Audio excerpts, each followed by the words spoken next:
شروع اللہ کے نام سے جو بڑا مہربان نہایت رحم والا ہے۔ سورج کی قسم اور اس کی روشنی کی، اور چاند کی جب اس کے پیچھے نکلے، اور دن کی جب اسے چمکا دے، اور رات کی جب اسے چھپا لے، اور آسمان کی اور اس ذات کی جس نے اسے بنایا، اور زمین کی اور اس کی جس نے اسے پھیلایا، اور انسان کی اور اس کی جس نے اس کے اعضاء کو برابر کیا، پھر اس کو بدکاری سے بچنے اور پرہیزگاری کرنے کی سمجھ دی کہ جس نے اپنے نفس یعنی روح کو پاک رکھا وہ مراد کو پہنچا، اور جس نے اسے خاک میں ملایا وہ خسارے میں رہا۔ قوم سمود نے اپنی سرکشی کے سبب پیغمبر کو جھٹلایا۔ جب ان میں سے ایک نہایت بدبخت اٹھا تو خدا کے پیغمبر صالح نے ان سے کہا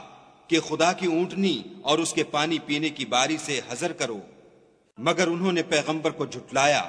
اور اونٹنی کی کونچیں کاٹ دیں، تو خدا نے ان کے گناہ کے سبب ان پر عذاب نازل کیا اور سب کو ہلاک کر کے برابر کر دیا، اور اس کو ان کے بدلہ لینے کا کچھ بھی ڈر نہیں۔